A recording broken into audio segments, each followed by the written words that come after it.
Hi everyone and welcome to this session. We always look forward to have these very nice webinars in QURECA where we talk about very interesting topics.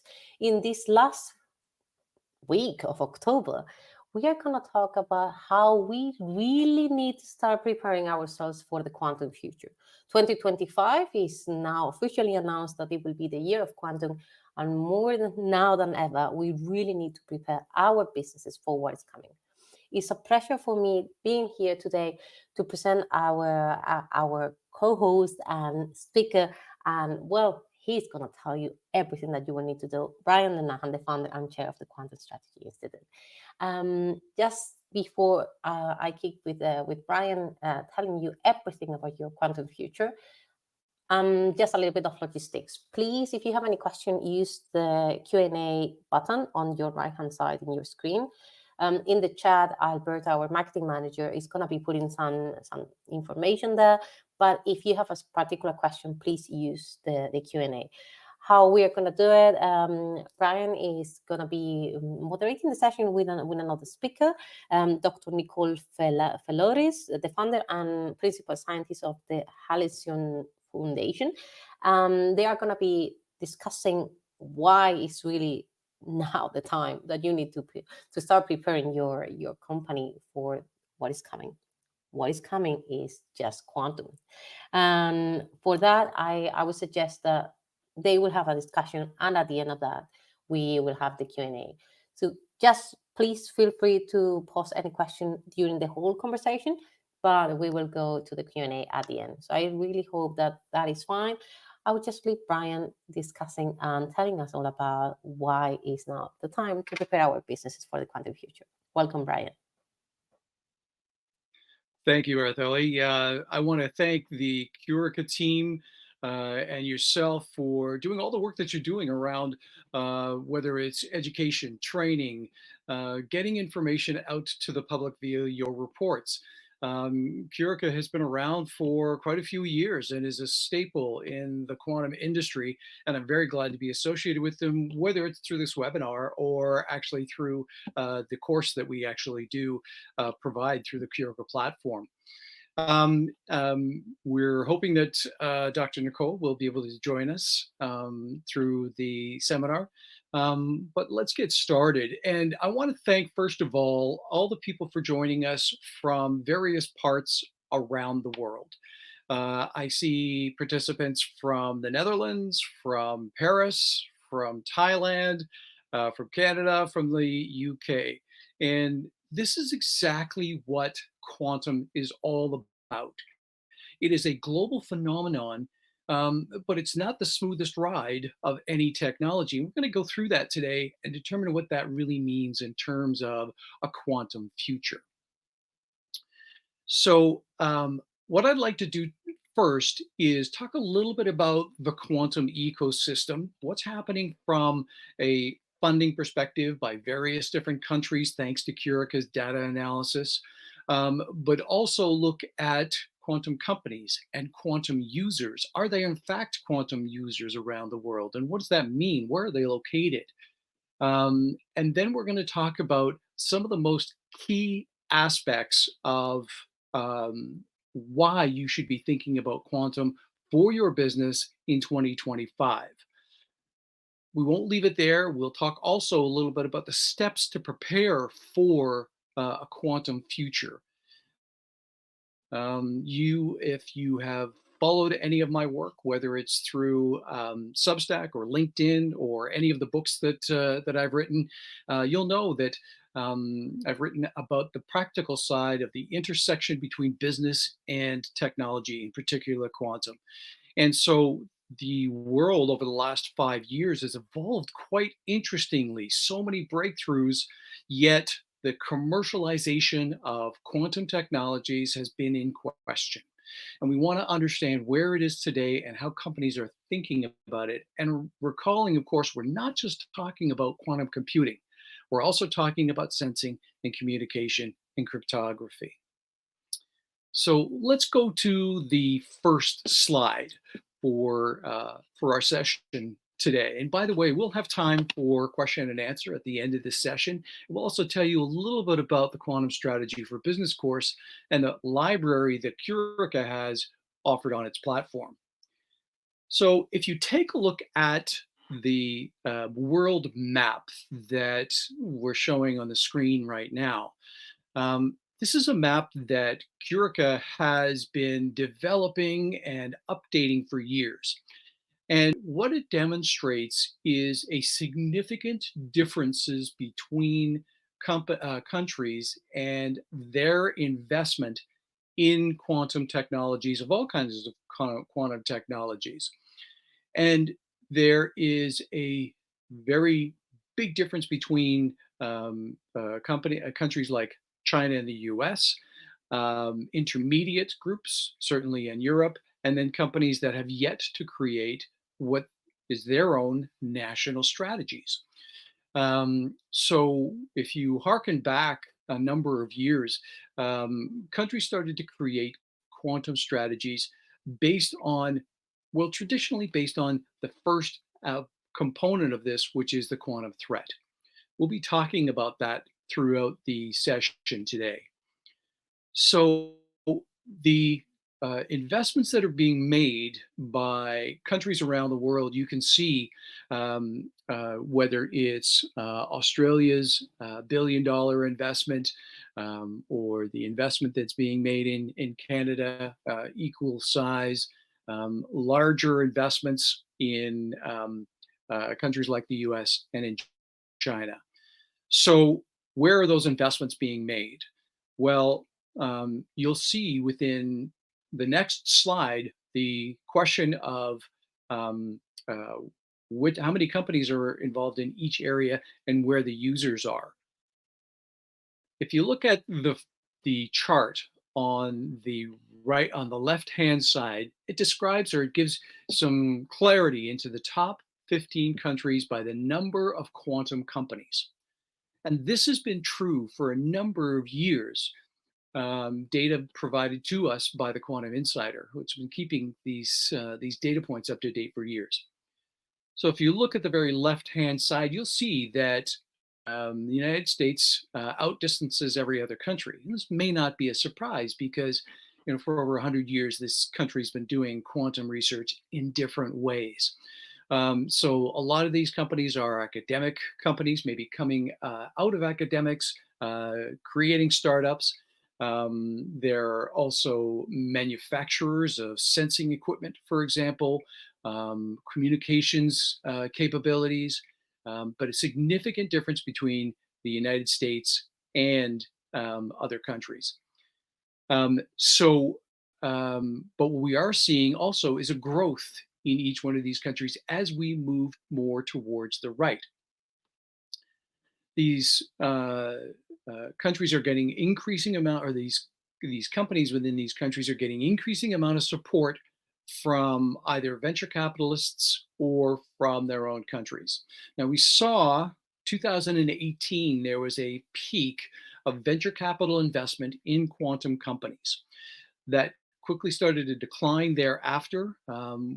If anybody who has been watching the technology world for the last number of decades saw this happen with artificial intelligence, where we would have a number of quantum winters or artificial intelligence winters, and people have started to think about, well, will there be a quantum winter? And a number of voices in the media will have various different opinions, and we'll go through that a little bit later. But what we're seeing is a slight uptick in investments in quantum capabilities, but being scrutinized even more closely from a commercialization perspective. So let's turn that over now to the users. So if you take a look again, enterprise users, quite often people in the industry or outside the industry would say, well, quantum is a decade or two away. Not so true when we see quite a number of companies that, and certainly governmental units that are using quantum sensor capability, whether that's in the military or that's in navigation, on the International Space Station. We're starting to see greater uses of quantum sensing capability because of the increased accuracy and the ability now to ruggedize quantum sensors by enveloping them to keep outside sensitivities from impacting those sensors themselves, whether that's heat or wind or radiation or something like that. So ruggedization of quantum sensors has been significantly increased. You get companies like Inflection or Q Control who are making real inroads for quantum sensor capabilities. Similarly, with quantum communication, we're seeing longer and longer distances, whether that's in China or Spain or the UK, where we're seeing those more pure quantum communication networks being tested. One of the challenges, of course, within quantum computing itself is the large number of modalities. We're still seeing in 2024, the end of 2024, moving into 2025, a large number of modalities, whether that's superconducting or nitrogen vacancy diamond or ion trap or um, uh, you know 5 or 6 other different types of computing infrastructures. We saw that in 2024, IBM revisited its roadmap and they said, instead of shooting for that 4,000 or 10,000 qubit capability, they're looking more towards error correction and accuracy and quality in their superconducting capabilities. So you may have seen that on their roadmap. Large investments like the one that was made by Australia in PSI in PsiQuantum, and lots of debate about the nature of the investment, but a big bet on that technology. We're still seeing significant seed rounds in quantum companies, and we are looking to anticipate continued growth in that venture capital side, assuming that in 2025, there will be a major focus on quantum technologies for the International Quantum Year of Science and Technologies. And so based on that, we expect to see continued breakthroughs, continued growth. The number of papers for quantum technologies on all 3 of those different solutions continues to grow. So we're seeing continued interest, but after a decade of work on this, after a decade of work on this type of technology, patience is running thin. People are looking for those capabilities to work into commercialization and be commercially interesting.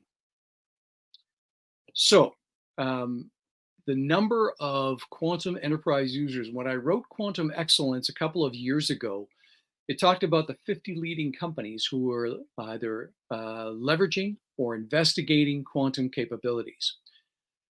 Those organizations, their CEOs, their boards, their leadership teams are looking for people inside the organization to be able to demonstrate, at least in a pilot capability, those quantum, either computing or other types of technologies. So we're looking for that kind of environment in 2025. So what does that mean for a company who is looking at quantum technologies for the very first time? We're going to go through that, but I wanted to give you an indication that continued investment is occurring, continued companies being active in the space, providing these solutions, and continued number of users. Can we go on to the next slide, please?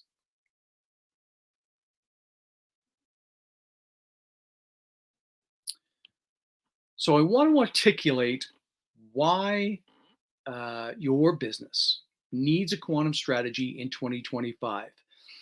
And these are, 5 factors that it's important for any CTO or CEO to think about as it relates to their business. And again, I'm using an end user focus rather than a vendor focus. Part of the Quantum Strategy Institute that I run, its focus is to accelerate the adoption of quantum technologies. So the ways that end users can adopt these in strategic, tactical, effective ways. So let's take a look at why. Urgency.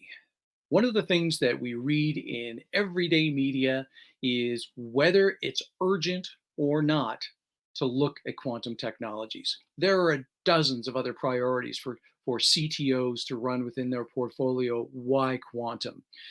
The debate continues in the media. And if you look at the different ends of the spectrum, so maybe you follow somebody like Sabine Hossenfelder or Jack Kropansky, who are somewhat reserved in their thought processes around quantum technologies.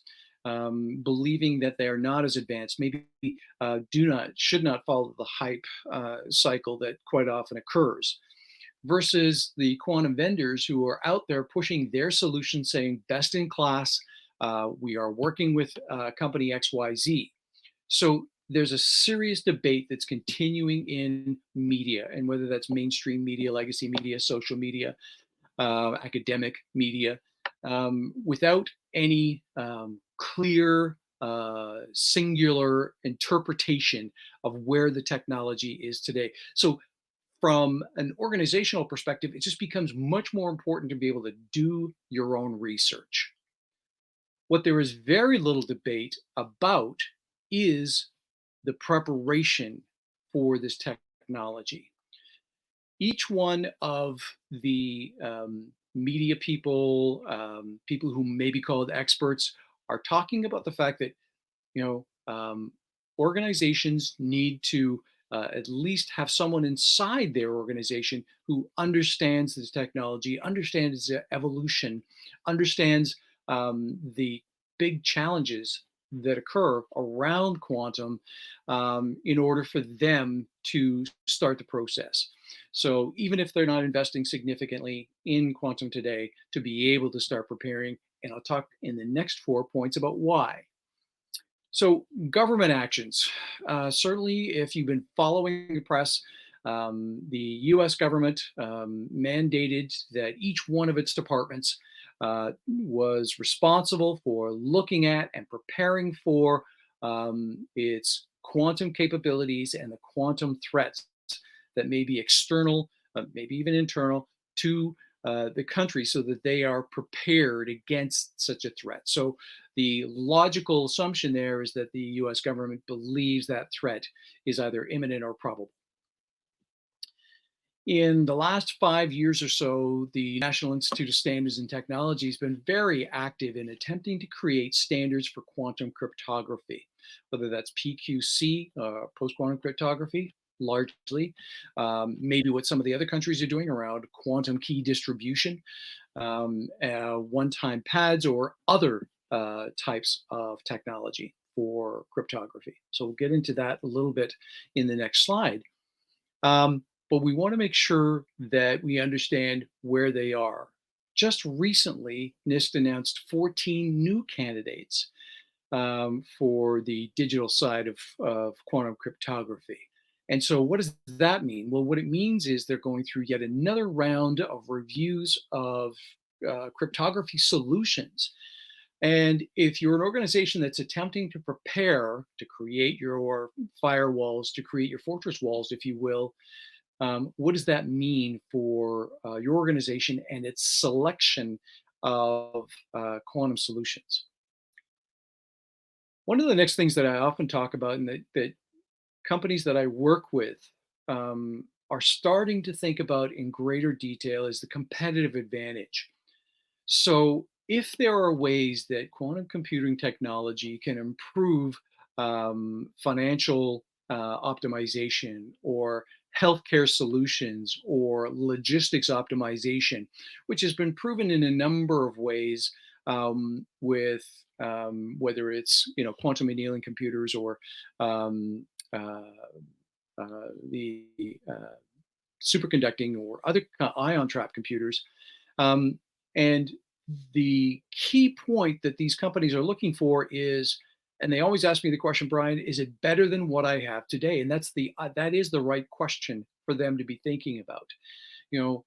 But also, they need to be thinking about we need to get some clarity, some comfort level with using quantum technologies because the future is hybrid.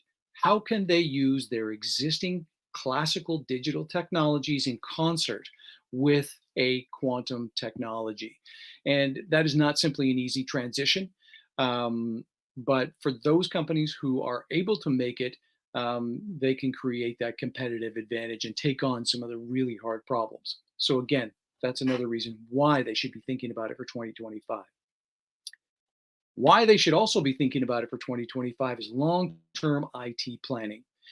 For our audience who has probably already been through a digital transformation in organizations they were involved in the past, that was not an overnight transition.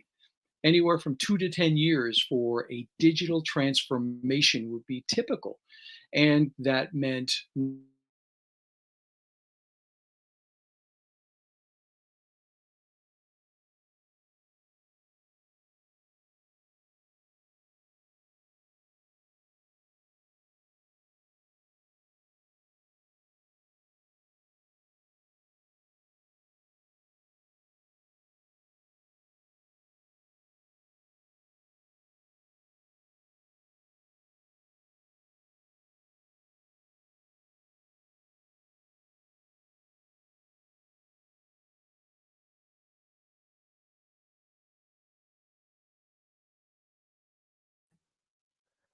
Hi, everyone. It seems that Brian has some issues connecting. I'm bringing Brian back. Brian, are you there?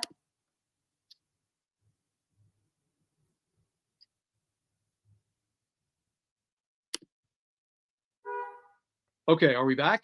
Yes, you're back. Nice My to see apologies, you. everyone. By the way, Araceli, how's it going so far? All good. Yeah, we are 25 minutes in. I think all good. Thank you. Thank you.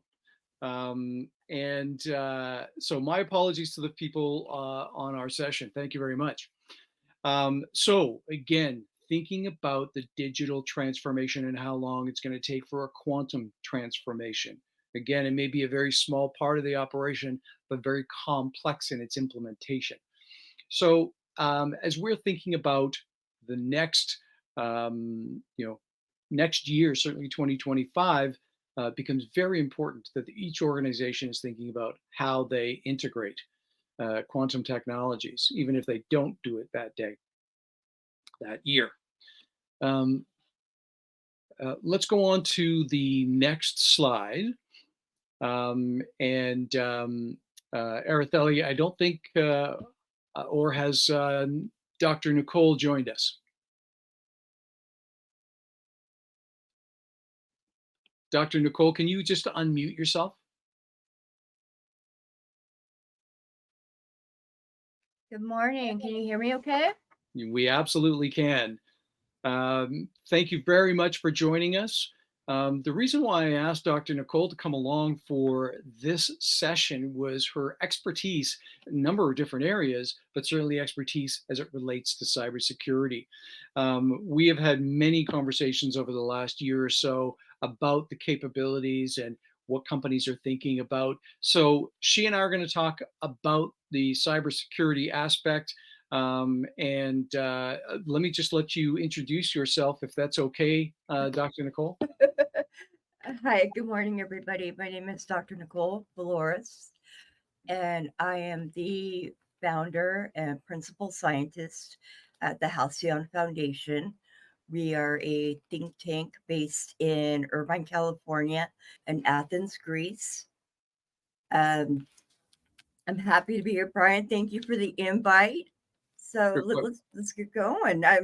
You're quite welcome. So, so far I've talked about the quantum ecosystem. I've talked about what's happening with companies and users, and talked about the reason why we're even here today, talking about why quantum is important, why it's important to start preparing. When we think about cybersecurity, we've got 4 bullet points that we wanted to talk about and highlight to our audience today. Can you maybe talk a little bit about this question of mitigating present threats? Absolutely. So even before, and this dates back 2 to 3 years ago, where the realization came that all the, especially with the OPM, if anyone else is familiar with that, that's when the Office of Professional Management was hacked, the U.S. government, and a substantial amount of data was stolen. And this is person like PI, really highly sensitive. And then we saw multiple incidents of the same nature, very high level sensitive data being stolen, but nothing was coming of it. Nothing was coming on the dark web. And now again, I'm dating back 2 to 3 years ago. And within the past year or so, one of the major realizations that came out is that what's been occurring is data banking. Is that although our adversaries do not have, or a criminal element does not have the means yet to encrypt the data, they're storing the data with the anticipation, and especially now where we're at right now with both AI and quantum computing, and we're all right on that tipping point. They very well, they have a long-term strategy. Fair And enough. that's really the best thing to convey, is that our adversaries and cyber criminals, even they have a long-term quantum strategy. So great presentation here of what we need to be thinking about from a cyber threats perspective. Whenever I talk to groups of people about cyber threats and cybersecurity and so on, I often use the example of the fortress walls, where you're not simply relying on one capability in today's digital design world. Maybe you have multiple firewalls or multiple techniques to keep the cyber criminals out. How would quantum fit into that scenario? Quantum would give because again, of course, we would be looking initially at hybrid type environments. It would give an opportunity for an infrastructure to be designed with security first. And that's kind of one of the reasons why we're seeing a lot of issues with cloud computing and a lot of breaches with that, because things scaled quicker than they were secured. And with quantum, one of the major precepts is security. So you're designing from the floor up on a foundation that is already going to be by design multi-level, so that you're addressing all the layers, the various layers of the network that are part of the attack landscape. But on top of that, you're going to have the ability to scale with fluidly. That's one of the major things. Okay, can you give us a little bit of an understanding what behind design digital infrastructure refers to? So when we're a lot of, and again, this accounts even for major data centers, a lot of people are running into this problem where they have equipment everywhere. They have software. They don't know what they have. And if there's been paying attention to the news as of late, and a lot of this is hitting the mainstream media, the data breaches that have been occurring have been very, what we call the low-hanging fruit. They've been not breaches of requiring sophistication. It's been a matter of a missing password. It's been just things that are like beyond the basics, okay? But with quantum infrastructure, you have an opportunity to start, not necessarily, I don't want to say from scratch, because that might be a little intimidating, but the whole concept and the whole design methodology of quantum is based on security. And we sometimes forget that we scaled over a period of 20 years, starting with Windows NT, maybe even some earlier before that Unix. And there's been there's been no uniform issues, especially when people started going into the cloud. So these environments are hybrid at best, but they're also hybrid at worst, because a lot of the infrastructure is not accounted for. Interesting. And that It's a very interesting point. And so, when I think about the organizations that I talk to and the organizations that I research, over the last number of years, it's really just been the large organizations that have spent time or resources on quantum technology. It hasn't been the mid-sized companies, and certainly not the smaller companies. Are they even more so exposed as a result of being laggards? absolutely. And from the data side, absolutely. And that's one of the conversations you and I had over the weekend, is exactly about that. Yep. So Their data, and in terms of securing it now and having a strong security posture that is tested, is critical. And also with the small to medium-sized business market, even if they have cyber insurance, and then again, this is a really touchy subject, in the event of a breach, if it is not determined by the insurance company that due diligence was met, not only will, I mean, obviously it's catastrophic for this, but their coverage will not be honored. It's interesting. I work with a lot of small companies, and I ask them the question, have you inventoried your assets? Let That's it alone right prioritize. there. Audit your assets. Have your documentation. Just like how you have a blueprint for your house, same exact thing. Fantastic. Okay, so let's transition to the government. I mentioned earlier that the U.S. government was mandating its departments to, prepare for the quantum threat. That NIST was creating standards. NIST came out with a whole new set of standards just recently, or candidates for standards. Where should companies that are thinking about quantum go to find this information?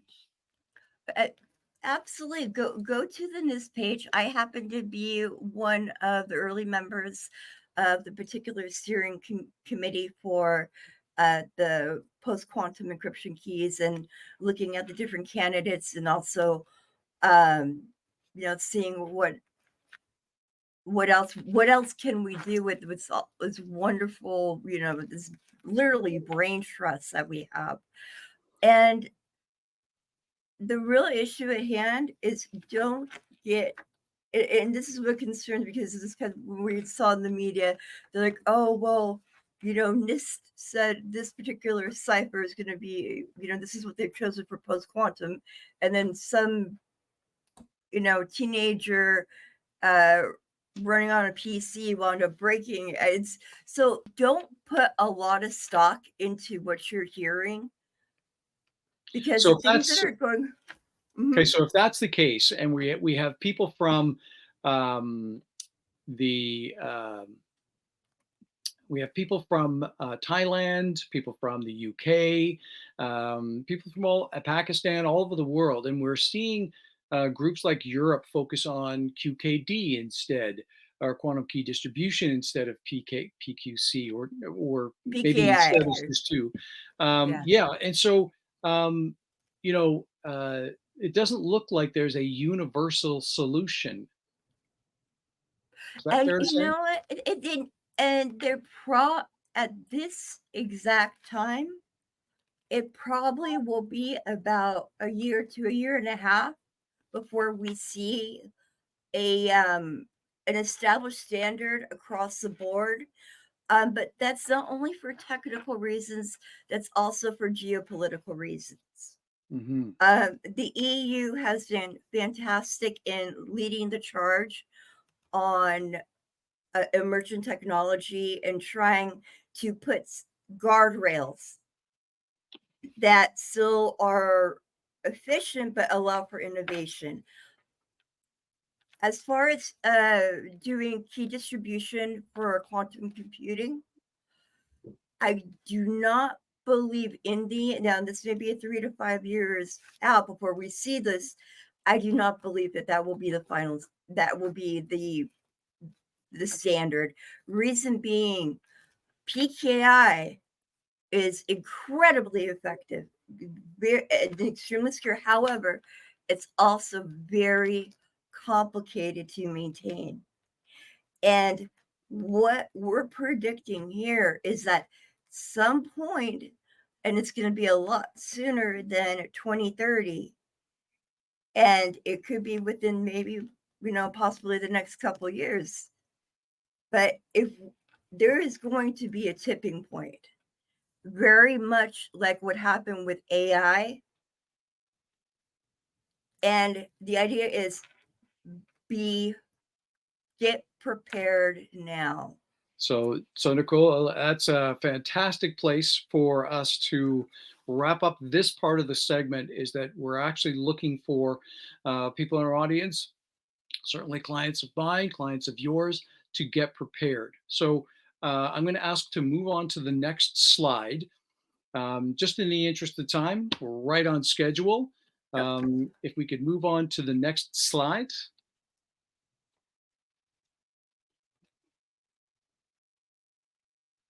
And in the interim of that happening, what we want to do is talk a little bit about the steps that are necessary for you to prepare. And so in that scenario, maybe what we can discuss is, number one for me is always about the leadership. Does the leadership really truly believe that there's a business problem to solve, that there's an opportunity to generate revenues, that there's an opportunity to achieve beyond your competitors? But the conversation with the leadership team has to be crisp.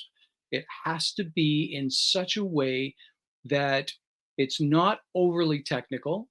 We've just talked about the nature of cybersecurity and all the various threats and the different countries and so on.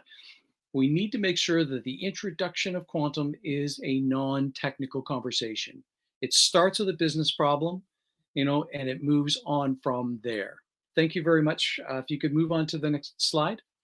And so leadership and getting the CEO or CTO to understand that there is an opportunity to link to business problems, that's great. So where do you find that information? Well, you're welcome to take a look at the Quantum Strategy Institute's reports on this, articles, full reports, etc. It's written in common language.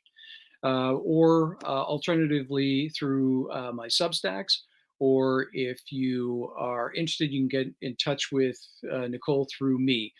The next piece is around research. There is no one single source of the truth in the quantum world. There's lots of different opinions as the technology continues to evolve. And so it's important that organizations are doing their own research, whether that's through a vendor or consultant, or through their own individual team. When I was working for a bank many, many years ago, and we started to hire data scientists for artificial intelligence and machine learning work. But what we really needed were people who could interpret the business problems into those possible solutions. So it's very much the same thing here. Whether you look to organizations like QURECA or Global Quantum Intelligence or the Quantum Insider or some other body, you can get a lot of data that will help you on your path. Now, in terms of budgeting, every IT leader has a designated budget and probably highly prioritized technologies they'd love to do but can't afford to do. And so the question becomes, where does quantum fit into that? If you're looking to achieve all those aspects of why we said it was true, well, maybe positioning it from a risk perspective might be your first volley in terms of activity, making sure that your company risk, your brand, your client data, etc.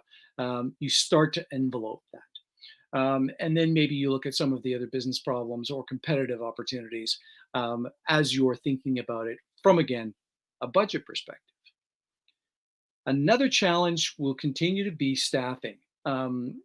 There are a limited number of resources around the world, although there are more and more master's courses. There are more and more courses like those being offered by QURECA for people to get up to speed and really start to understand what quantum technology is all about, whether from the physics or quantum mechanics perspective or from the business perspective. As I mentioned, there's probably almost 1,000 vendors of quantum technologies in the world today. How do you choose from those? How do you look at different vendors, whether it's the solutions they're offering, how long they've been in the business, what sort of experience they have, what are their proven solutions? And so it's important to actually start looking at those vendors from various different criteria. And one of the things that Dr. Nicole and I do quite often is attend conferences and get onto online media. Is that fair to say, Dr. Nicole? Absolutely. We are available. So we go to these conferences, and we have been for years. Quite often, the same kind of conversations are happening, breakthroughs, inching forward, iterative advances. But at the same time, as a user, you get a very quick understanding of what the nature or status of the industry is by attending these conferences, whether it's Quantum Tech or Q2B or Qubits or some other conference. And they're located around the world. As well, I noticed there was somebody here from Basel, Switzerland, and they are a great example of a local community of quantum experts, academics, commercial users. And I recently did a Substack on that group, and it was very interesting to see how robust that community was. And there are similar ones in Boulder, Colorado, in Chicago, and in various other places around the world. So taking a look for those in your more local areas. And then finally, LinkedIn groups. This is one incredible way to learn about quantum technology. I probably read 25 articles a day just from these LinkedIn references or connections. Now, I'm very focused on the time, so I want to make sure that we spend at least 5 to 8 minutes on questions, if there are any in the chat, in the Q&A section, and I'm going to ask our hosts to help with that. Thank you very much, Brian.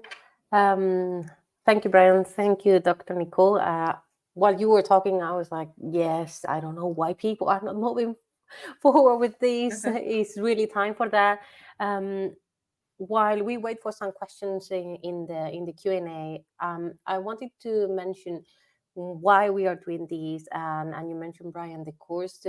Just to tell you a little bit more about this course, Alberta, if you can move forward, please. So from QURECA side, QURECA is now more than 5 years old, and since the very beginning, we really focused on how to bring quantum to companies, to society, how to prepare for that. And it's not easy because awareness is the very first thing. Why should I care about quantum? Why if I'm hearing that this thing is 10, 20 years away, why should I start doing anything right now? Being in the being honest with why and how long this technology is gonna take, that nobody knows, but really why it's important to start even if the technology is years away. That's the most important message, and it's very, very hard, but we have been trying to do this. That's why in our company, one of the things, since 2020 we were launching online courses preparing for specific business sectors, for example quantum computing for finance.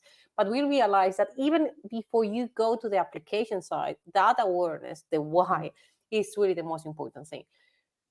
What are the steps? A lot of people were coming to us and say, where should I find resources? How do I prepare? And how do I make that strategy? Strategy is really long term. That's clear. And that's the why you need to start now. In our catalog, we started with some online courses in 2020, but this year in May, we decided to launch a catalog where you can see more online courses, not only ours, but also other resources that we thought out there. People are doing very, very interesting things in terms of education and awareness, and even more academic experimental setups if you want to know more about quantum technologies. And this is kind of the central point. Brian has been, as you probably realize, have been working a lot on bringing that kind of awareness to companies and how to set up that strategy. That was key in our educational resources. Why is it important that you start now, and what are the steps? And that's the reason that we decided to kind of create this course together.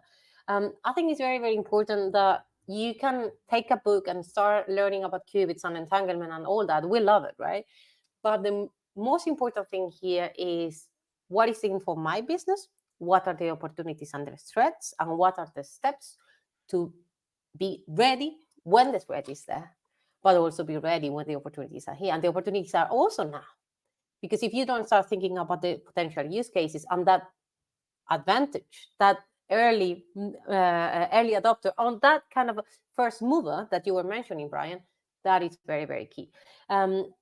So I think that gives you a little bit more background why we started this course, why we have our catalog, and why we have been doing this for the last 5 years. And probably if you don't know QURECA, just come to our website and you will find a lot of more things, even free resources to get out there and start learning quantum.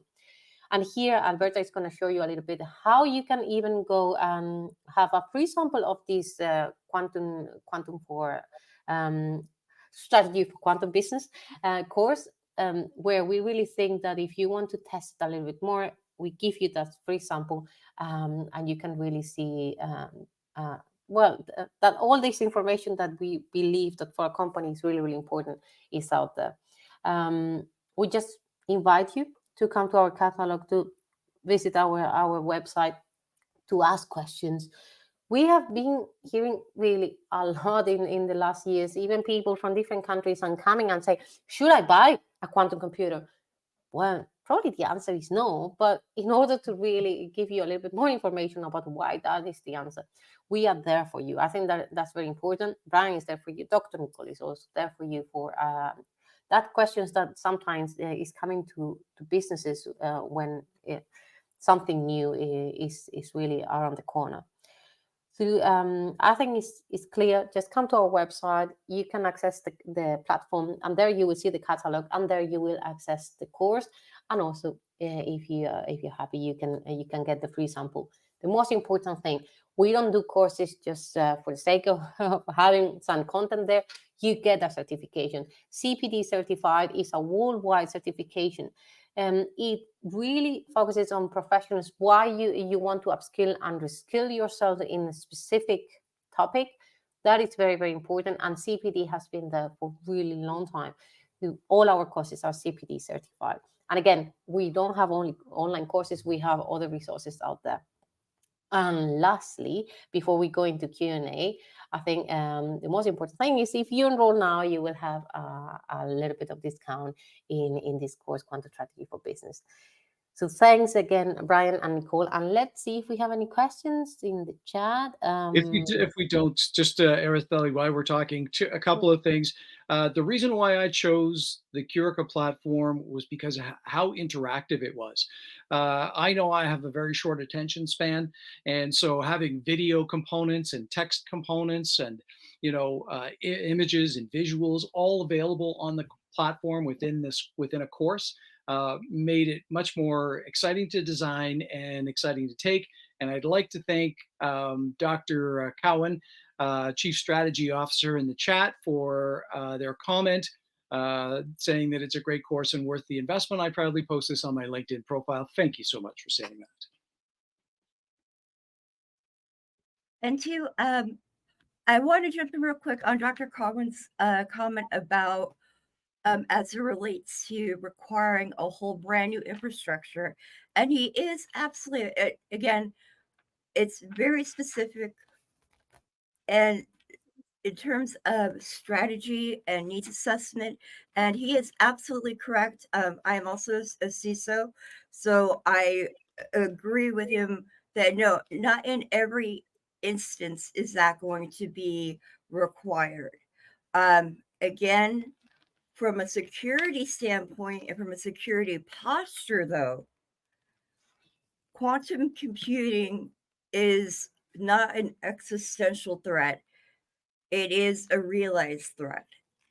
And from that standpoint, we have to incorporate that into our basically our security ethos.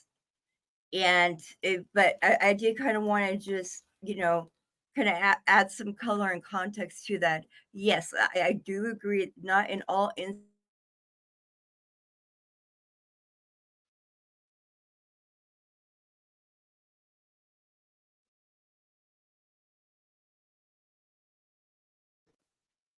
Today is I think there is bad weather everywhere.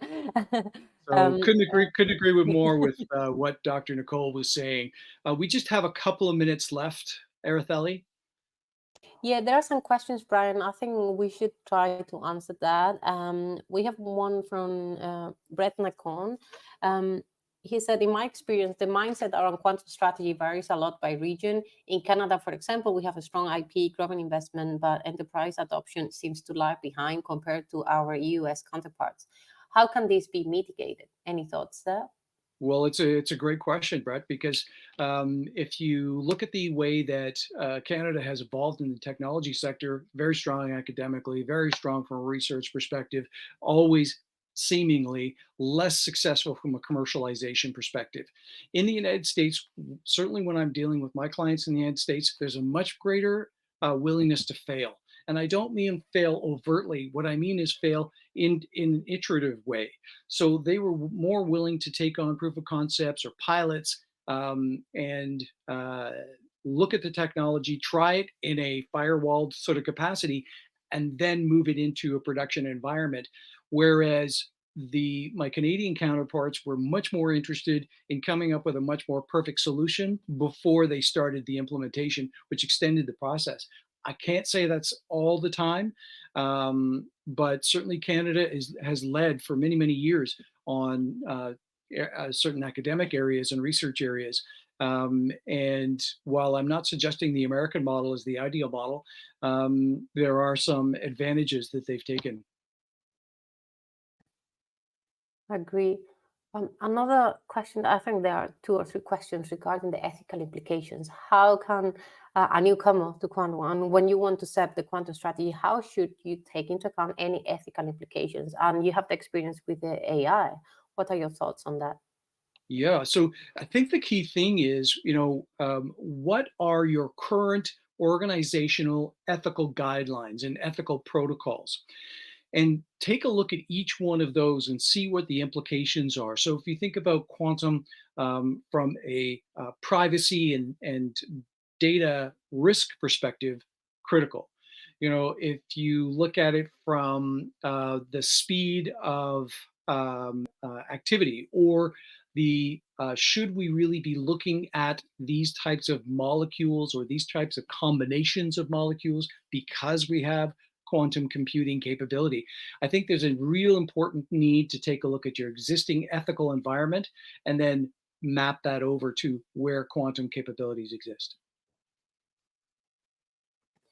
Fully agree. I see another question regarding standards. That's another thing. Obviously, we were talking a little bit about the standards coming from NIST and the standard algorithms that we should use for PQC.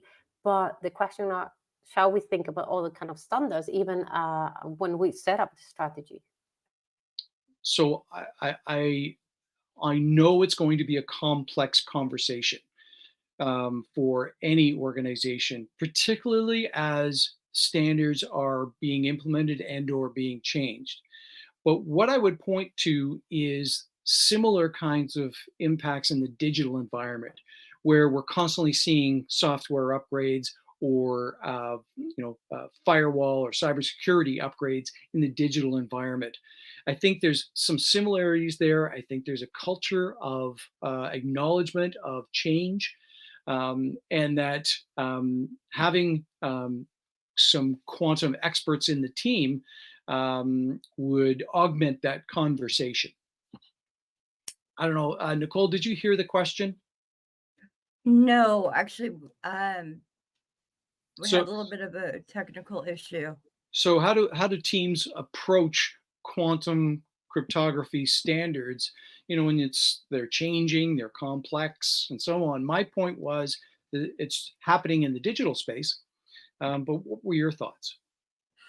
I would really, so NIST is really the ones who are taking the charge of this. Again, there were standards that were published, and that was actually one of the part of the founding groups I was a part of from a consortia. And there's been a lot of retooling, and we should expect that.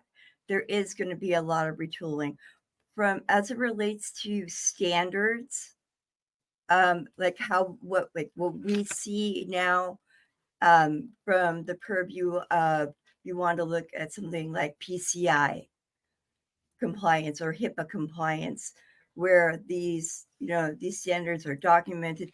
We're from a quantum standpoint, we are not there yet, where those standards are set in sand or set in stone. Mm-hmm. It's going to be a little bit before that happens.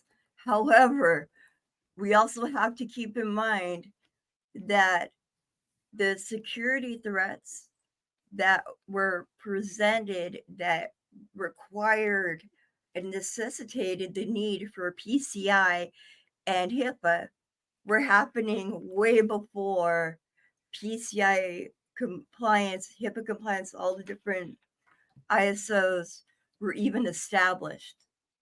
And so we really are trying to get ahead of that. We don't want to make the same mistake twice. Okay. Thank you so much. Araceli, I think we're at our time. Yes. I think it has been a fantastic discussion. If it's not clear the why we should start now, why we need a business strategy, a quantum business strategy, well, you need to watch this webinar again. Thanks everyone for joining. Thanks, Brian. Thanks, Dr. Nicole. We are going to be sharing the slides and the recording. Please, again, just reach out for any questions. We welcome you anytime. We welcome you to join our courses and, of course, being part of this quantum ecosystem and quantum community. Thanks, everyone, and enjoy the rest of your day. Thank you.